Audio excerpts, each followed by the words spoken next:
এত সুন্দর জায়গা, এত সুন্দর ফুল আর এত সুন্দর ভিউ আমার নিজের চোখে আমি কখনো দেখিনি। তো গাইস, যদি ভিডিওটা একটু বড় হয়ে থাকে সবাই একটু মনোযোগ দিয়ে দেখেন, অবশ্যই সবার ভালো লাগবে আশা করছি। আর ভালো লাগলে অবশ্যই লাইক কমেন্ট শেয়ার করে পাশে থাকবেন। আসসালামু আলাইকুম, আমি হলাম দক্ষিণ কোরিয়া থেকে। আশা করি সবাই ভালো আছেন। যে যেখান থেকে আমার ভিডিওটা দেখছেন বা দেখবেন সকলকে অনেক অনেক শুভেচ্ছা এবং স্বাগতম। তো আজকে আসি দক্ষিণ কোরিয়ার সিউল দেহংওয়ানে। এটা হচ্ছে একটা পার্ক, দেখতে পাচ্ছেন। এখন হচ্ছে আপনার চেরি ফুলের মৌসুম। আপনি যেদিকে তাকান না কেন শুধু ফুল আর ফুল। এদিকটা দেখেন, এই সাদা ফুলগুলি দেখতে কত সুন্দর লাগে। এখন রাস্তাঘাটে যে জায়গায় যান না কেন এরকম আপনি অনেক ফুল পাবেন। দেখেন এদিকটা, আসলে এই জাস্ট আশা করছি সবাই ফুল ভিডিওটা দেখবেন এবং ভিডিওটা কেমন লাগলো অবশ্যই সবাই কমেন্টে জানিয়ে দিবেন। আর ভালো লাগলে শেয়ার করতে ভুলবেন না।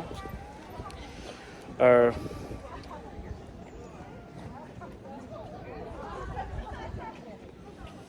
ওয়াও,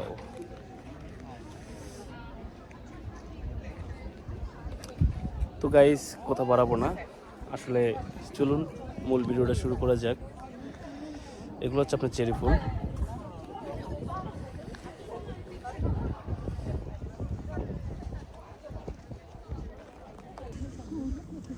তো ভিউয়ার্স, আমি এই মুহূর্তে আছি দক্ষিণ কোরিয়ার প্রাণকেন্দ্র সোউল সিটিতে দেহংওয়ানে, ইংলিশে বলা হয় গ্র্যান্ড পার্ক। আসলে এই জায়গাটা অসাধারণ এবং অনেক বড় একটা পার্ক। এখন কোরিয়াতে বসন্ত চলতেছে, চারদিকে ফুলের মেলা, ফুলের সুবাসে মৌমৌ করছে সব কিছু। আর এই পার্কটা এই সময় দেখতে অনেকটা সুন্দর লাগে।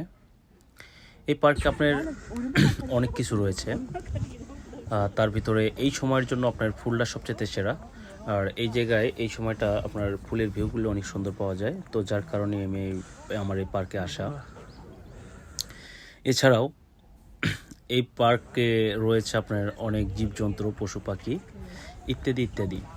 আমি সারা জীবন দেখেছি, আমাদের দেশে দেখেছি যে আপনার পশু পাখি খাঁচায় বন্দি থাকে, কিন্তু এই পার্কের ভিতরে মানুষ বন্দি থাকে। কারণ পশু পাখি ছেড়ে দেওয়া থাকে, কারণ এই জায়গায় যখন পার্কের ভিতরে যখন মানুষজন ঢোকে সেই সময় গাড়িতে চলাফেরা করে। আর আমি তো এসেছি সাধারণত ফুল দেখতে, তো এই নিয়ে আজকে আমার এই ভিডিও। আশা করছি সবাই শুরু থেকে শেষ অবধি আমার ভিডিওটা দেখবেন। আর ভালো লাগলে অবশ্যই লাইক কমেন্ট শেয়ার করতে ভুলবেন না। আপনারা সাপোর্ট দিলে আমি আরও এগিয়ে যেতে পারবো। আশা করছি সবাই আমাকে সাপোর্ট করবেন। যারা ইউটিউব থেকে আমার এই ভিডিওটা দেখছেন অবশ্যই চ্যানেলটা সাবস্ক্রাইব করে নেবেন এবং এরকম আরও সুন্দর সুন্দর ভিডিও পেতে পাশে থাকা বেল আইকনটি চেপে দিবেন। আসলে ফুলগুলি দেখতে অসাধারণ। এখন এই সময় এইসব গাছে একটা পাতাও পাবেন না, শুধু ফুল আর ফুল। এই ফুলটা আপনার বেশি দিন থাকে না, 10 থেকে 15 দিন, তারপরে সব ফুল ঝরে যাবে, নতুন পাতা যাবে। তো এটা হচ্ছে আপনার ফুল দেখার একটা মোক্ষম সময়। দেখতেই পাচ্ছেন, আপনি যেদিকেই তাকান শুধু চেরি ফুল। আর এই সময় লোকজন অনেক স্বাচ্ছন্দ্য বোধ করে এই ফুলটা দেখতে। এছাড়াও এখানকার দক্ষিণ কোরিয়ার পরিবেশ আপনি দেখতেই পাচ্ছেন, রাস্তাঘাট দেখলেই অনেকটা বোঝা যায় যে কতটা পরিষ্কার এই দেশটা। আর বিশেষ করে এটা হচ্ছে আপনার সোউল সিটি। এই পার্কে আসলে আপনি ট্রেনে চড়ে এই পার্কটা ভ্রমণ করতে পারবেন। পার্কটা অনেক বিশাল। এই যে পার্ক, এই ট্রেন, এখানে টিকিট কেটে উঠতে হয়। এই ট্রেনটা আপনাকে পুরো পার্কটা ঘুরে দেখাবে। তো যাই হোক গাইস, দেখতেই পাচ্ছেন, আসলে সত্য কথা বলতে আমি একদম অবাক হয়ে গেছি যে এত সুন্দর ভিউ পাবো আর এত সুন্দর দৃশ্য পাবো। এই জায়গায় আপনার বয়স্করা ছবি উঠাচ্ছে এবং বিভিন্ন জায়গায় ছবি উঠাচ্ছে। আমি অনেক জায়গায় ছবি উঠতে পারিনি। ওইটা আমার সামনে যে দেখতে পাচ্ছেন ওটা হচ্ছে আপনার মেইন পার্ক। তো যাই হোক, চতুর্দিকটা দেখেন, পাহাড়, পার্ক সব মিলে একদম অসাধারণ একটা জায়গা। আর দক্ষিণ কোরিয়াতে আপনার সমতল ভূমির চাইতে পাহাড়ি বেশি। এর হচ্ছে এনার সাথে আমার অ্যাম্বাসিতে পরিচয়, তো এনার সাথে এসেছি আমি এই জায়গায় দুজনে মিলে। এই ছেলেটা নতুন দক্ষিণ কোরিয়াতে এসেছে, প্রায় 1 বছর হলো, আর আমি আছি প্রায় 6 বছর হলো। এবং এই জায়গায় এখান থেকে আমার কোম্পানিটা অনেক দূরে, প্রায় 1.5 ঘন্টার সময় লাগে বাসে যেতে। তারপরও আমি এই জায়গায় এসেছিলাম আমার পাসপোর্ট রিনিউ করতে অ্যাম্বাসিতে। তো এই জায়গায় এসেই আর কি এই যে ভাবলাম যে তাহলে একটু ঘুরে যাই, দেখে যাই পার্কটা আসলে কতটা সুন্দর, মানে নিজে না আসলে বড় মিস করতাম। তো সত্যি কথা বলতে আমার কাছে অনেক ভালো লেগেছে। কার কাছে কেমন লেগেছে অবশ্যই কমেন্ট বক্সে জানাবেন। আপনার মেন যে পার্কটা, এসব হচ্ছে পার্কের রাস্তা। মেন যে পার্কটা আমার সামনে দেখতে পাচ্ছেন,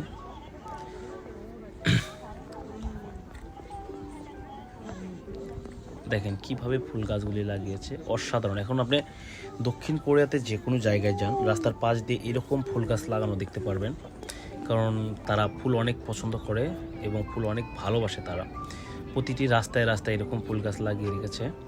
আর মেইন পার্কটা হচ্ছে ওই যে আমার সামনে যে দেখতে পাচ্ছেন গেটগুলি, ওর ভিতরে ঢুকলে আপনি অনেক ধরনের পশু পাখি দেখতে পারবেন। আপনি একটু কল্পনা করে দেখেন যে দুই সাইডে ফুলের গাছ, মাঝখান দিয়ে আপনি হেঁটে যাচ্ছেন, মানে জাস্ট ওয়াও। আমার কাছে অনেক ভালো লেগেছে।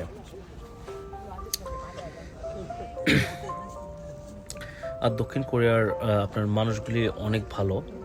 আপনি যদি কোথাও যান, আপনি যদি রাস্তা ভুলে যান বা আপনি যদি চিনতে না পারেন, যে কোনো একজনকে জিজ্ঞাসা করলে তারা আপনাকে চাইবে আপনার বাসা পর্যন্ত পৌঁছে দিতে। যদি তাও যদি নাও হয়, আপনাকে আপনার বাসে উঠিয়ে দিবে বা আপনার ট্রেনে উঠিয়ে দিবে। আর আমি শুনেছি অনেক আগে আপনার এদিককার লোকজন অনেক অসভ্য ছিল, মারামারি হট্টগোল এগুলি অনেক বেশি ছিল, কিন্তু এখন আপনার পুরো কোরিয়াটা মানে ক্যামেরায় আবদ্ধ হয়ে গেছে। তো যার কারণে মানুষজন এখন এই দেশের আইনও অনেক কঠোর। এই কারণে মানুষ অনেকটা পরিবর্তন, কারণ মানুষ তো পরিবর্তনশীল। তো যাই হোক গাইস, এটা হচ্ছে আপনার পার্কে। এখানে এসে অনেকেই মানে ছুটির দিনে অনেকে আসে। আজকে যেহেতু ছুটির দিনও না, তারপরে মোটামুটি লোকজন অনেক আছে। আর এটা অনেক সকালে, বিকেল হয়তো বা আরও অনেক লোকজন হবে। দেখতে পাচ্ছেন গাছে কোনো পাতা নেই, শুধু ফুল আর ফুল। আমার কাছে অনেক ভালো লাগতেছে। আর আজকের আবহাওয়াটাও ছিল অনেক সুন্দর।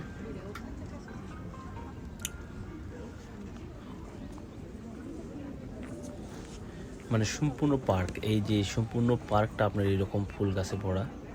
এই সময়টা এই পার্ক, এই গাছগুলি আপনার নতুন জীবন মনে হয় ফিরে পেয়েছে, তারা নতুন সেজেছে।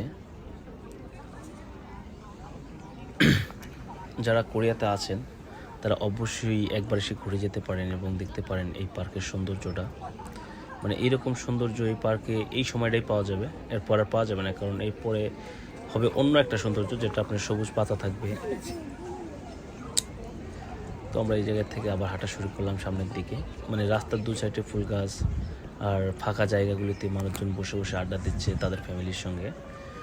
সত্য কথা বলতে এইরকম মানে ভিউ বা এইরকম সিনারি আমি কখনো নিজের চোখে দেখিনি। সিনেমাতে দেখেছি, কোরিয়ান ড্রামাতে এখন দেখতে পারবেন, বা আমিও কিছু কিছু কোরিয়ান ড্রামাতে দেখেছি। নিজের চোখে কখনো দেখা হয়নি, এত সুন্দর পরিবেশ কখনো মানে হয়ে ওঠেনি। মানে আমরা তো এই জায়গায় সাধারণত ওয়ার্ক পারমিটেই চলে আসি বেশি, মানে কোরিয়াতে ওয়ার্ক পারমিটেই বেশি আসি, কাজের ব্যস্ততার কারণে সময় হয়ে ওঠে না। তো তারপরেও উপরওয়ালা হয়তো বা আমাকে দেখাবেন, তো যার কারণেই পাসপোর্ট রিনিউ করার উসিলায় আল্লাহ তাআলা আমাকে এই জায়গায় নিয়ে এসেছেন। মানে আল্লাহর সৃষ্টি যে এতটা সুন্দর, মানে না দেখলে কখনোই মানে বোঝা যাবে না। এছাড়াও আপনার ভ্রমণ করার জন্য, ভ্রমণ যত করবেন, যত বই পড়বেন, আপনি তত শিখবেন। তো যাই হোক, আমরা এসব কথা না বলি, চলেন দেখি সামনের দিকে যাই। দেখেন জাস্ট আসলে সত্য কথা বলতে যে আমি যে কথাগুলি বলতেছি হয়তো বা এর ভিতরে অনেক ভুল ত্রুটি হতে পারে। অবশ্যই সবাই আমাকে ক্ষমা সুন্দর দৃষ্টিতে দেখবেন। আর ভুল কিছু বললে অবশ্যই কমেন্টে বলে যাবেন, আমি নিজেকে শুধরিয়ে নিব ইনশাল্লাহ। মানে সত্য কথা বলতে আমি মানে এখনও এক্সপার্ট হইনি, আমি নতুন মাত্র শুরু করেছি।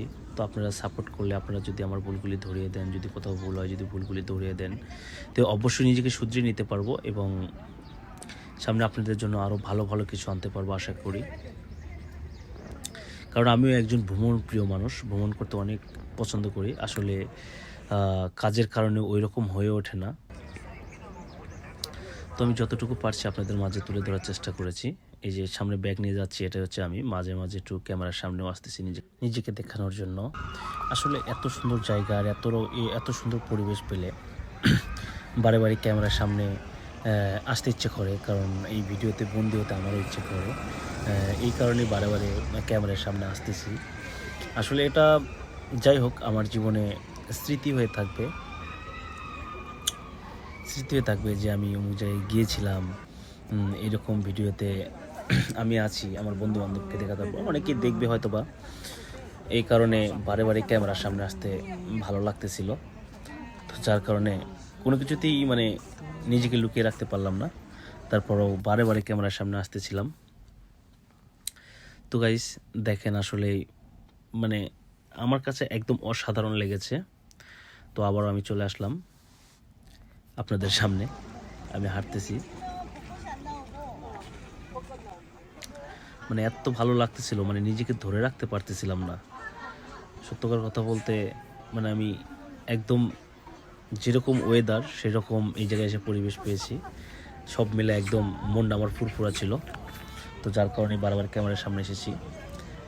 তো যাই হোক গাইস, অনেক কথাই বললাম। তো এখন যারা বাংলাদেশে আছেন এবং চিন্তা ভাবনা করতেছেন যে কোরিয়াতে আসবেন, তারা চাইলে আসতে পারেন। আগে কোরিয়াতে আসাটা অনেক কঠিন ছিল, অনেক কষ্টকর ছিল। আগের চাইতে মানে এখন অনেকটা সহজ হয়ে গেছে। আগে আপনার এই দেশের ভাষার উপর লেখাপড়া করে, তারপরে সেই জায়গায় লটারি করে, লটারিতে নাম আসলে পরীক্ষা দিয়ে পাশ করে তারপরে আসতে হতো। মানে অনেকটা অনেকটা অনেকটা মানে কপালের উপর ডিপেন্ড করতো। কিন্তু এখন আপনার কোরিয়াতে আসা একদম ইজি হয়ে গেছে। আপনি কোরিয়াতে আসতে পারবেন ইপিএসের মাধ্যমে, আসতে পারবেন ভ্রমণ ভিসায়, আসতে পারবেন স্টুডেন্ট ভিসায়, আর এখন আর একটা ভিসা আছে, সেটা হচ্ছে আপনার E7 ভিসায়। তো যাই হোক গাইস, এই টপিকগুলো নিয়ে আমি আবার অন্য কোনো এক সময় অন্য কোনো এক ভিডিওতে কথা বলবো। তো এখন আমরা সামনের দিকে যাই, দেখি সামনে আরও কী দেখতে পাই। আসলে আস্তে আস্তে দেখতে পেলাম যে আমাদের সামনে কেবল কার। এই কেবল কারে চড়ে ঘুরতে আসলে অনেক ভালো লাগে। এর আগের বার আমি এখানে চড়েছিলাম, দেখেছি। আর এখন এই সময় এই কেবল কার থেকে আপনার উপর থেকে নিচের এই ভিউগুলি অনেক সুন্দর দেখা যাবে। যদিও আমরা এখানে এখন চড়বো না, চলুন দেখি সামনের দিকে যেতে থাকি। আপনি যে ট্রেন দাঁড়িয়ে আছে, আসলে সাধারণত ওই জায়গা থেকে টিকিট করে ট্রেনে উঠতে হয়। তারপরে আপনার সম্পূর্ণ পার্ক ঘুরে ঘুরে দেখায় আর কি।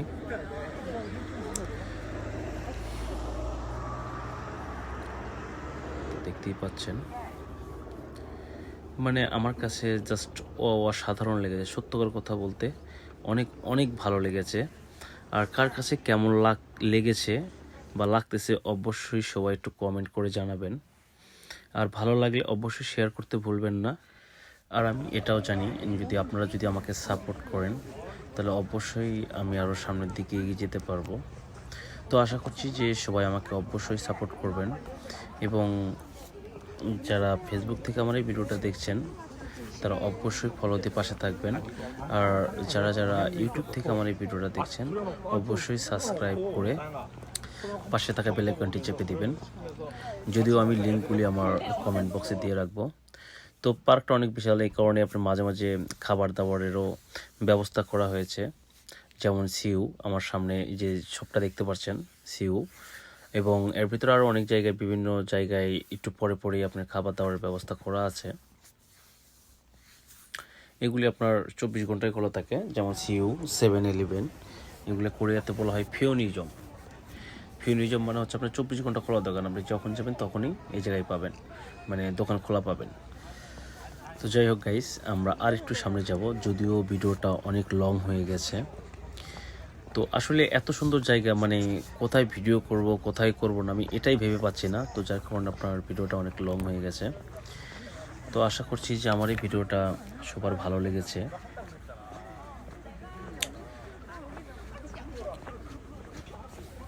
তো গাইস চলুন আমরা সামনে আর একটু যাব, দেখি এই দিক দিয়ে আসলে কীরকম গাছে ফুলগুলি এসেছে।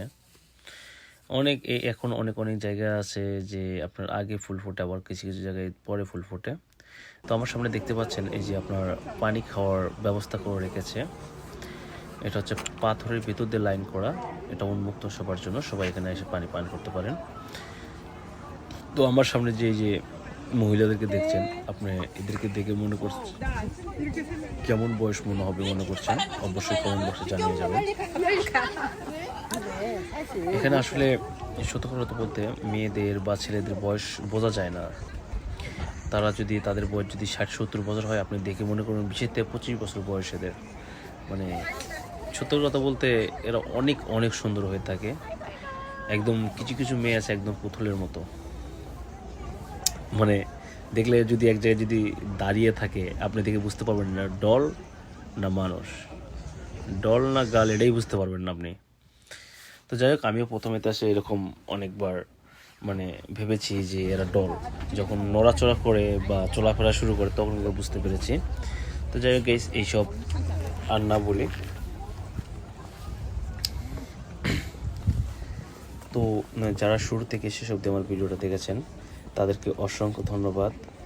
যারা দেখেন নাই অবশ্যই পুরো ভিডিওটা দেখবেন, আর কেমন লাগলো অবশ্যই কমেন্টের মাধ্যমে জানাবেন।